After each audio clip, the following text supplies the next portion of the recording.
I can't afford to pay for mom's nursing home fees anymore. I received a call for my husband from his sister who lives in Canada. I was taken aback when I heard the message on his behalf. Nursing home fees for mom? What are you talking about? I have been sending $1,000 every month. I had no idea about this and I informed her that mom had already passed away. What on earth is going on? My name is Amanda, a 50-year-old housewife. I have 2 grown-up children with my somewhat submissive husband. Now, it's just the 2 of us living freely. My husband is the same age as me, is unusually submissive for our times. Because of this, we often had arguments with our children. But once they moved out, the house felt strangely quiet. Now, I sometimes think it's good that he's so submissive. I cherish the moments when I feel happy doing things for him. After my father-in-law passed away, my mother-in-law moved into a nursing home, not wanting to be a burden on us. She enjoyed talking with her peers and was content. However, she passed away from a stroke. My husband has a single sister. She moved to Canada and became a successful entrepreneur. She was the pride and joy of my mother-in-law. So when mom passed away, we wanted to inform her, but my husband said he couldn't reach her. Without her, we held the visitation and funeral. Months after settling my mother-in-law's belongings and interment, the sister we couldn't contact reached us. Amanda, it's been a while. Is my brother there? It was unusual for her to call the landline. If she wanted to reach my husband, she could call his cell. I told her he's been coming home late from work lately and suggested she try his cell. I also told them that my number had not changed. She said she already tried but couldn't get through. She had something important to convey, so she called the house. I offered to take a message for him and she agreed. Please tell my brother that I can't continue paying the $1,000 monthly fee for mom's nursing home. Mother-in-law's nursing home fee requested by my husband is $1,000? What is it? I was puzzled. What was she talking about? Should I pretend to know or tell her I had no idea? But mom had already passed away. Maybe she didn't know because she couldn't be reached. Given the situation, not being able to pay the monthly $1,000 wouldn't be a problem. I informed her that mom had passed away months ago and that my husband tried to contact her but couldn't. She was shocked. She didn't know about mom's passing or the funeral. She said she had spoken to my husband over the phone after that. Of course, my husband knows that his mother has passed away. Why didn't he tell her about mom? And I had never heard about the monthly $1,000 payment. I apologized for not knowing about her contributions. My husband never mentioned it, but mom's nursing home fees should have been deducted from her pension. If she received money from her proud daughter, she would have mentioned it. I decided to dig a little deeper. Your mother must have been so grateful, right? Well, actually, I never spoke directly with her. What? It was always through my brother, so I sent the money to his account. Amanda, what's going on? My husband uses his bank account for all our living expenses. His salary is deposited there too. I'm aware of our finances, but I have never seen the $1,000 that his sister mentioned. Just to be sure, I contacted the bank where we had closed my mother-in-law's account to check the transactions, but there were only her pension deposits and the monthly nursing home fees being deducted. So where did the $1,000 his sister mentioned go? It means my husband has a bank account I don't know about. I asked her for the account details and the bank's name. Throughout our conversation, she was trembling with grief over her mother's death and anger for not being informed about the funeral. What is my brother hiding, not telling me about our mother's death? Unbelievable. I want to fly back to the US and confront him right now. I promise I'll uncover whatever he's hiding. I didn't know what else to say at that moment. I never imagined I would be a victim too. After hanging up, I decided to search my husband's room. After our kids moved out, he wanted a study for himself.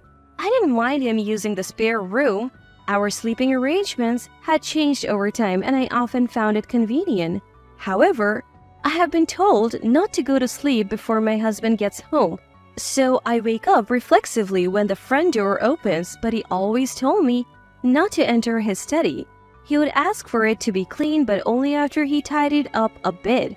He said it was because of work-related stuff, but now I wasn't so sure. I went into the forbidden room and checked the trash can.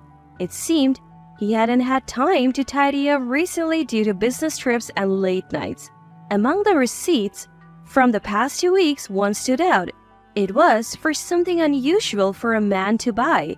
I hadn't received such a gift from him. Where did it go? I couldn't find it among his belongings. That night, as usual, he came home late. I waited up for him as he had asked. I had been told not to have dinner beforehand, so before I went to take a shower, I asked if I could talk to him for a bit. After a brief greeting, he said he was tired and retreated to his study. He took a shower later, but then went back to his study and didn't come to bed. I felt more distant from him than ever. Of course, since the bedrooms are starting to become separate, it feels like it's too late, but I can't help but feel a little distant. The next day, I took the suspicious receipt to a private investigator. The findings revealed an unexpected side of my husband. When I shared the news with his sister, her anger intensified. I felt foolish for always trying to be the obedient wife to my submissive husband. What a joke! He was just pretending. He can't treat me like some housemaid. I'll show him. His sister and I hatched a plan. One day, after all preparations were made, he said he was going on another business trip. I saw him off as usual, but I knew this wasn't a regular trip. After he left, I prepared for a divorce, boarded a plane to Canada, and left the US. I met up with his sister upon landing in Canada. His sister was already keeping an eye on my husband and pointed out where he was getting cozy with a woman in the lobby. Seemingly content, they sat down, arms wrapped around each other. How could they be so brazen in public? I had to hold back my anger for the sake of our plan. The receipt I found in my husband's study led to some shocking revelations from the private investigator. Firstly, he was alone when he made the purchase, but a conversation with the store clerk revealed the gift was likely for a younger woman. It was a pricey piece of women's jewelry, a design popular among younger women. My husband was having an affair with a younger woman. My husband was having an affair with a woman, and he also gave her expensive accessories. Once I knew about the affair, the rest was easy to piece together. The $1,000 his sister sent every month was going into an online bank account my husband had secretly opened. He had been using that money for trips with his mistress, disguised as business trips. He often went on these business trips on a set day each month. From this pattern, we deduced he would be in Canada today and executed our plan. His sister mentioned he had been to Canada before without any apparent reason, probably scouting locations to impress his mistress. And this was after his mother passed away. How could he not tell his own sister the truth? He seemed like a devil in disguise. As my husband was deep in conversation with his mistress, his sister and I confronted him. Seeing me, someone who shouldn't be there, shocked him. He dropped his travel bag and let go of the woman. Fancy meeting you here. Business in Canada? Does your company even have international dealings? I have little social experience. I might be naive, but the investigator had informed me that his company had no international business. We recently started. She's a local interpreter. He stammered, trying to cover up. That's when the woman shouted, "You liar! You said you were single!" and slapped him. Turns out, she was in our plan too, because she was a victim as well. He had lied about being single and hinted at marriage. She was in her 20s and didn't want to waste time on a man with no intention of settling down. While I despised her, I also felt sorry for her. Once we revealed the truth, we decided to either make her an ally or not. Based on her reaction, she was devastated to learn she was the other woman. She agreed to help with our plan. His sister suggested we move the confrontation to her place, away from prying eyes. There, we grilled my husband. He had asked his sister for the $1,000 monthly, supposedly for their mother's nursing home fees, just to fund his escapades. He had never been money-minded, so I had given him an allowance. But he decided the amount as their relationship deepened, that wasn't enough. He feared getting caught if he asked me for more, so he lied to his sister. When their mother passed away sooner than expected, he panicked. Instead of telling his sister the truth, he lied, saying he couldn't reach her. It wasn't that I couldn't contact her, but that I hadn't contacted her about her mother's death or about mother-in-law from the beginning. I reported it as unreachable. I was afraid of losing the monthly $1,000 and scared of facing my sister if she found out, he admitted.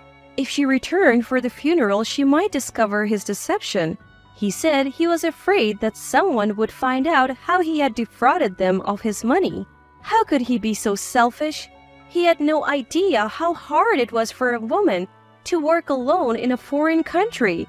His sister, though successful, was still single and probably wanted to save for the future. How did you come up with $1,000? To think he used her hard-earned money on his affair? Between this and hiding their mother's death, how could he trample over people's feelings like this? I couldn't comprehend it. He was fundamentally different from me. I can't be with you anymore. I want a divorce. My husband didn't respond. I wished he would show some remorse, even just a hint, maybe. But he didn't. He questioned how I, who had never worked a proper job, could survive after a divorce at 50. Could I really make it without him, the one providing for me? Of course, I knew the reality, but that's not what I needed to hear right now. Even though I knew, I still wanted a divorce. I was utterly fed up with my husband, who never understood my feelings.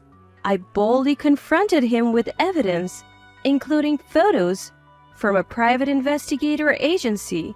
Realizing he would surely lose in court, my husband finally agreed to my demands and signed the divorce papers. The next day, my sister-in-law kindly offered to let me stay until my flight back to the US. My husband tried to join, but she firmly said she didn't remember having such a worthless brother and kicked him out. I hadn't submitted the papers yet, but emotionally, he felt like a stranger.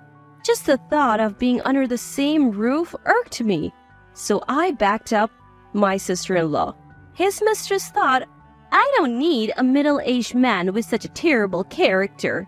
She was disgusted by him using a family death for his own desires and left my sister-in-law's house. Abandoned by both me and his mistress, my husband seemed to chase after her. They had a spat outside, and it seemed she dumped him for good. As a result, he was left wandering in Canada, a place he chose for a romantic getaway, without even understanding the language. The next day, I returned to the US and immediately filed the divorce papers. I also moved to a new place I had been preparing for. Though I had limited experience in society, I wasn't a housewife for no reason. I had saved money secretly over the years, and when I told my kids about everything, they offered some support. In today's age, 50 is still young. I believe I can start a second chapter in my life. From time to time, my kids visit, and my days are filled with joy. In fact, I feel my relationship with them has improved since the divorce. As for my ex-husband, he somehow managed to return from Canada. But the home he returned to was a mere shadow of its former self. He didn't expect me to act so quickly. He probably hoped to persuade me to reconsider the divorce after returning. Now that it's impossible, he must be in shock. In future, he will be burdened with the divorce settlement from me and repaying the money he deceitfully took from his own sister. I also heard his mistress is suing him, demanding, "Give me back my 20s." Most of his salary goes to these payments, and he's living in extreme poverty. I have even heard he's been spotted at soup kitchens. I don't feel pity. My fallen ex-husband, This is the consequence for deceiving people and exploiting a family death.